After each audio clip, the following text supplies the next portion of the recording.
টি-20 বিশ্বকাপের সেরা দল ঘোষণা করেছে আইসিসি, যেইখানে 11 সদস্যের দলে বিশ্ব চ্যাম্পিয়ন ভারতের 6 জন এবং বিশ্বকাপের ফাইনালিস্ট দক্ষিণ আফ্রিকার একজনও নেই।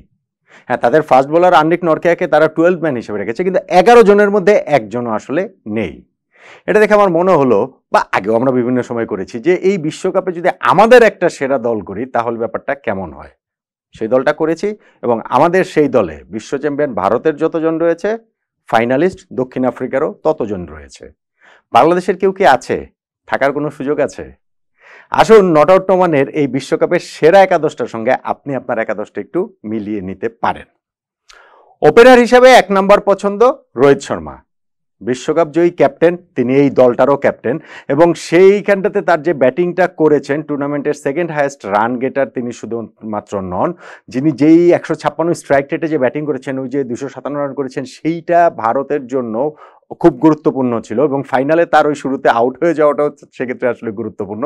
সো ব্যাটসম্যান হিসাবে এই জায়গাটাতে রোহিত শর্মাই হচ্ছে ওপেনার নাম্বার 1 পছন্দ আমার। আরেকজন ওপেনার হচ্ছে রমনুল্লাহ গুরবাজ, যিনি এই ওয়ার্ল্ড কাপের হাইয়েস্ট রান গেটার, 281 রান করেছেন। তার স্ট্রাইক রেট কিছুটা কম, 124, কিন্তু তিনটা 50 তিনি করেছেন এবং 3টা 100 রানের পার্টনারশিপের তিনি অংশ ছিলেন ওপেনিং জুটিতে ইব্রাহিম জাদরানের সঙ্গে। সো রমনুল্লাহ গুরবাজকেও আমি এই জায়গাটাতে আমাদের সেরা একাদশ ওপেনার হিসেবে রাখছি। 3 নম্বরে নিকোলাস পুরান, ওয়েস্ট ইন্ডিজের, তিনি হচ্ছে 228 রান করেছেন, একটা মাত্র 50+ স্কোর তার, এবং সেইটা 98 রানের আফগানিস্তানের বিপক্ষে, যেটা এই ওয়ার্ল্ড কাপের হাইয়েস্ট স্কোর। পুরো ওয়ার্ল্ড কাপে কিন্তু একটা সেঞ্চুরি এবার হয় নাই, পুরানের ইনিংসটাই আসলে হাইয়েস্ট স্কোর। এবং আরও বেস্ট কয়েকটা ম্যাচে ওয়েস্ট ইন্ডিজকে শুরুর দিকে ভালো রান এনে দিয়েছেন, দ্রুত রান করতে পারেন নিকোলাস পুরানকে, তাই আমি আসলে এই জায়গাটাতে 3 নম্বরে রাখছি।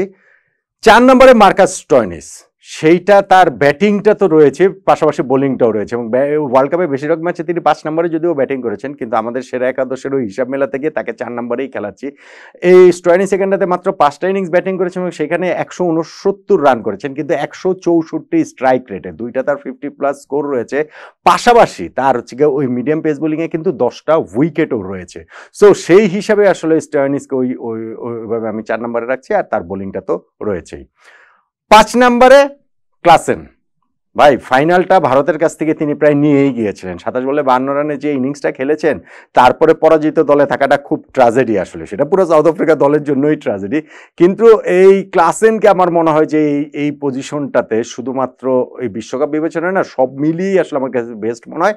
আর এই ওয়ার্ল্ড কাপেও খারাপ খেলেনি। ফাইনাল ম্যাচটার কথা বললাম, বাংলাদেশের বিপক্ষেও 44 বলে 46 রানে একটা ইনিংস খেলেছেন গুরুত্বপূর্ণ, এই ইউএস এর বিপক্ষে তার একটা 36 রানের ইনিংস রয়েছে। সো বেশ কিছু ইনিংস এবং খুব ম্যাচিউরড কিছু ইনিংস খেলেছেন, যে গিয়েই যে তিনি মারছেন বিষয়টা সেরকম না।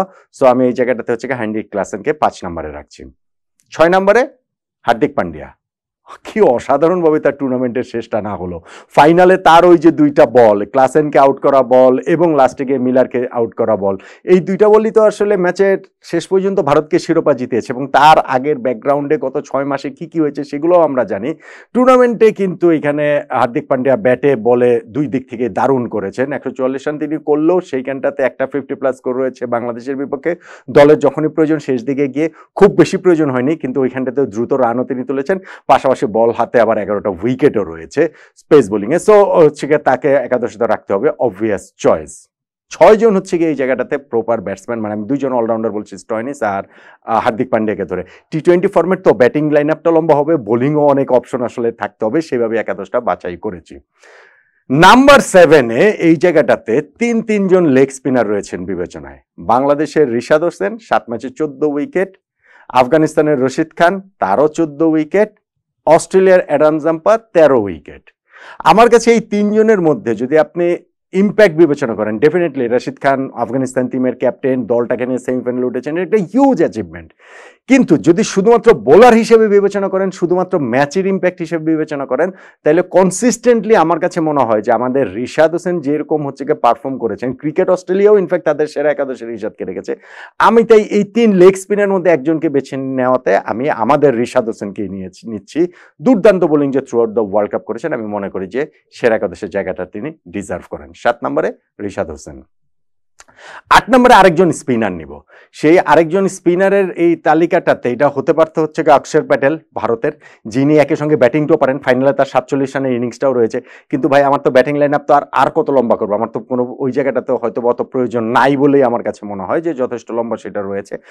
আমি তাই এই জায়গাটাতে হচ্ছে গিয়ে তাবরেজ শামসিকে নিতে চাই। সাউথ আফ্রিকার এই বাহাতি চায়নাম্যান যে বোলারটা, তিনি ফাইনালটাও তো ভালো করেননি, কিন্তু 5 ম্যাচে 11 উইকেট পেয়েছেন। সাউথ আফ্রিকার শুরুর দিকে একাদশে ছিলেন না, পরে যখন একাদশে এসেছেন খুব গুরুত্বপূর্ণ রোলটা প্লে করছেন সাউথ আফ্রিকাকে এই ফাইনাল তোলার ক্ষেত্রে। তাবরেজ শামসিকে আমি এই জায়গাটাতে নিতে চাই।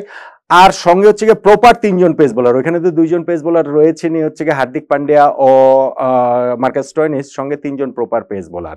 সেইখানটাতে তো 1 নম্বর নামটা, বা আমি যদি একাদশে হিসাবে বলি 9 নম্বরে সেখানটা থেকে জাসপ্রীত বুমরা, অবিশ্বাস্য বোলার, অসাধারণ বোলার, এই মুহূর্তে বিশ্বের সেরা বোলার, মানে এই জেনারেশনেরই ওয়ান অফ দ্য বেস্ট। আমি জানি না ক্যারিয়ার শেষে গিয়ে তিনি কোথায় থামবেন। এই ওয়ার্ল্ড কাপে তিনি যে 15টা উইকেট পেয়েছেন, তার চেয়ে বড় কথা হচ্ছে যখনই বল হাতে নিয়েছেন মনে হয় কিছু না কিছু হবে, কিছু না কিছু হবে। সেটা ফাইনালেও ফাইনাল ম্যাজিকটা তিনি আসলে দেখিয়েছেন। তার এইখানটাতে ইকোনমি হচ্ছে 4, তার অ্যাভারেজ হচ্ছে 8, স্ট্রাইক রেট হচ্ছে 11, দুর্দান্ত। সো জাসপ্রীত বুমরাকে ছাড়া আসলে একাদশ হবে না। 10 নম্বরে সেকেন্ড যে পেস বোলার, সেইটা আমি নিতে চাই হচ্ছে গিয়ে ফজল হক ফারুকীকে। ওয়ার্ল্ড কাপে 17 উইকেট নিয়েছেন, হাইয়েস্ট উইকেট টেকার তিনি, এবং এক ওয়ার্ল্ড কাপে 17 উইকেট নেওয়ার আর রেকর্ড নেই, যেটা আবার আর্শদীপ সিং আসলে স্পর্শ করেছেন। ফাইনালেও তিনি 17 নম্বর উইকেটটা নিয়েছেন। কিন্তু আর্শদীপের চেয়ে আমি আসলে তাকেই এগিয়ে রাখবো। আফগানিস্তানের মতো একটা টিমে খেলে তিনি যখন আফগানিস্তানের এরকম একটা ড্রিম রানে এত গুরুত্বপূর্ণ রোল প্লে করার কারণে আমার টিমের সেকেন্ড পেসার হচ্ছে গিয়ে প্রপার পেসার এই জায়গাটাতে তাই ফজল হক ফারুকী। আর 11 নম্বর যিনি, তিনি আরো একজন পেসার, সেটা হচ্ছে গিয়ে অ্যান্ডিক নরকিয়া। নরকিয়াও কিন্তু সাউথ আফ্রিকার এই ফাইনালে ওঠার রানটাতে খুব ভালো একটা রোল তিনি প্লে করেছেন। তিনি হচ্ছে গিয়ে এই জায়গাটাতে হচ্ছে গিয়ে তার 14টা উইকেট পেয়েছেন না 15টা উইকেট পেয়েছেন, কিন্তু প্রতিটা ম্যাচেই তার বোলিংটা সেমন যেমন গতি ছিল তেমনি বুদ্ধিদীপ্ততাও ছিল। সো আমার কাছে হচ্ছে গিয়ে 11 নম্বর এই টিমটার হচ্ছে গিয়ে অ্যান্ডিক নরকিয়া। তাহলে এই টিমটাতে আপনি দেখেন যে ওই যেই টিমটা আইসিসি যে টিমটা দিয়েছে সেই টিমটাতে তাদের 6 জন ভারতীয় ছিল এবং সাউথ আফ্রিকার একজন ছিল, কিন্তু আমার এই টিমটাতে আমার 3 জন ভারতীয়, ভারতের 3 জন সাউথ আফ্রিকার, 2 জন আফগানিস্তানের এবং 1 জন ওয়েস্ট ইন্ডিজের, 1 জন বাংলাদেশের, আর 1 জন হচ্ছে গিয়ে আরেকটা কোন দেশের, অস্ট্রেলিয়ার একজন স্টোয়নিস। সো টোটাল হচ্ছে গিয়ে এই 11 জন আমাদের টিমটাতে রেখেছি। সো এই 11টা আপনার কাছে কেমন লাগলো? আপনার কিছু মনে হয় যে আইসিসি যে দলটা দিয়েছে সেই দলটার সঙ্গে এই দলটার যদি খেলা হয়, হাইপোথেটিক্যালি আপনি ভাবেন, তাহলে কোন দলটা জিতবে? আইসিসি দলটা ভালো হয়েছে নাকি আমাদের দলটা ভালো হয়েছে নট আউট নো ওয়ানের? জানাবেন নাকি?